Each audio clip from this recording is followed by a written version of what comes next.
Shalom saudara, renungan hari ini saya beri judul Berbuah Lebat bagi Kristus. Yohanes pasal 15 ayat kedua, keempat, dan kelima berbunyi demikian. Setiap ranting padaku yang tidak berbuah dipotongnya, dan setiap ranting yang berbuah dibersihkannya, supaya ia lebih banyak berbuah. Tinggallah di dalam aku dan aku di dalam kamu, sama seperti ranting tidak dapat berbuah dari dirinya sendiri kalau ia tidak tinggal pada pokok anggur. Demikian juga kamu tidak berbuah jikalau kamu tidak tinggal di dalam aku. Akulah pokok anggur dan kamulah ranting-rantingnya.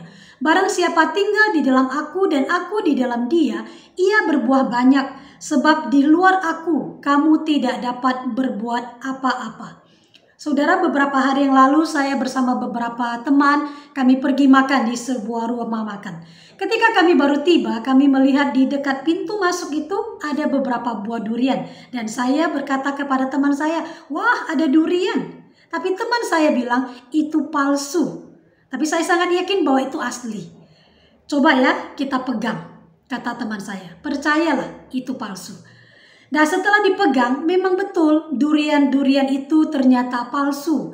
Duri-durunya tumpul, tidak menusuk. Terus waktu diangkat buah-buah durian itu ringan sekali. Nah saya penasaran, saya bertanya kepada teman saya, kamu kok bisa tahu itu palsu? Padahal kita belum sentuh, kita masih agak jauh ya. Baru melihat saja kamu sudah tahu itu buah yang palsu. Iya, dia bilang, soalnya bentuknya bagus, semuanya sama besar, semuanya bulat dan seperti sempurna lah, seperti itu ya.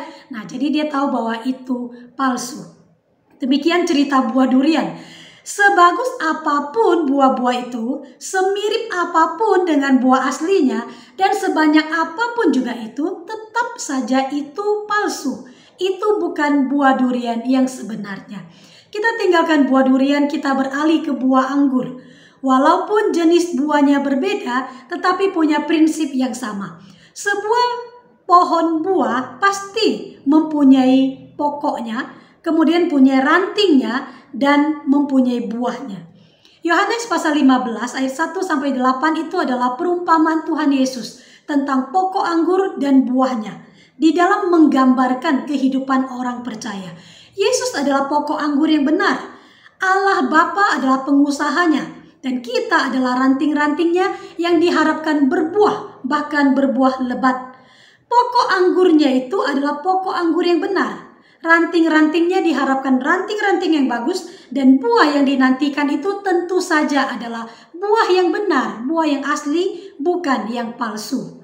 Bagaimana agar sebuah pohon buah dapat menghasilkan buah yang asli, yang bagus, bahkan buahnya itu lebat? Pertama, tentu saja ranting-ranting dari pohon itu harus melekat, harus terhubung dengan pokok dari pohon itu. Ranting tidak dapat berbuah dari dirinya sendiri karena dia tidak mendapatkan makanan untuk pertumbuhannya dari pokok yang mempunyai akar, kemudian akarnya itu mendapatkan air dan sari-sari makanan. Nah, dari situlah ranting itu mendapatkan makanannya untuk dia itu bertumbuh. Bila ranting ini terputus dari pokok, misalnya ranting ini tapi sudah ada buahnya kecil misalnya, maka sekalipun sudah ada buahnya, buah ini tidak akan pernah membesar lagi. Dan kalau misalnya buahnya itu hanya satu misalnya ya, maka buah itu tidak akan bertambah banyak lagi. Karena ranting ini sudah terputus dari pokok, dari sumber kehidupannya.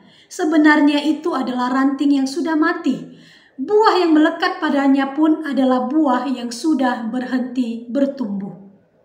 Saudara, buah yang palsu atau buah yang sudah berhenti bertumbuh seperti itu dapat kita temukan dalam kehidupan orang-orang percaya yang sudah tidak terhubung lagi dengan Tuhan.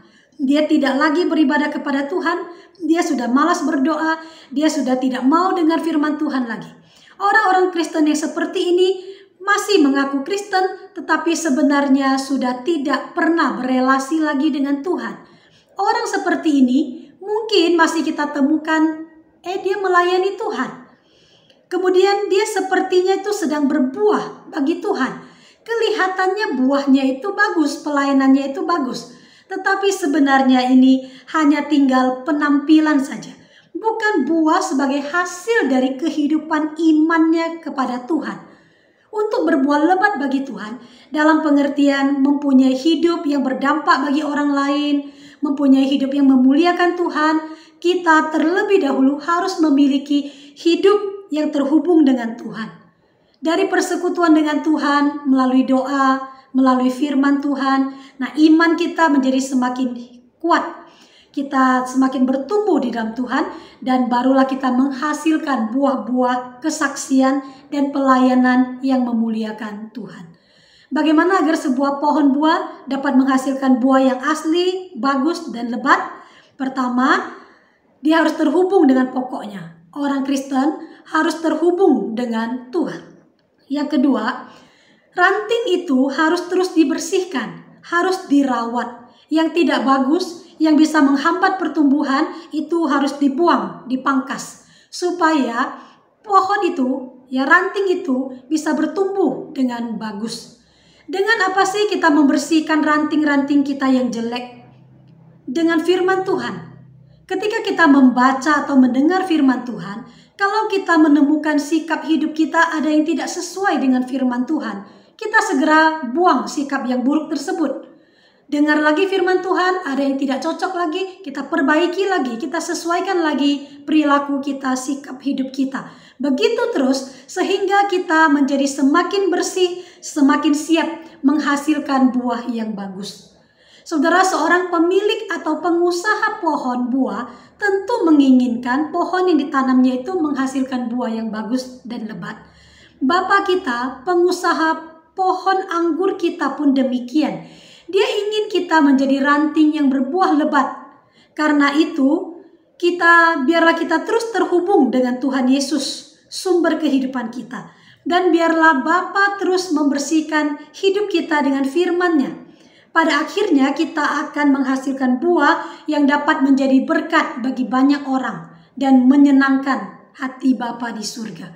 Dengan demikian, hidup kita sungguh-sungguh berarti. Kiranya firman Tuhan ini memberkati kita. Amin. Jadikan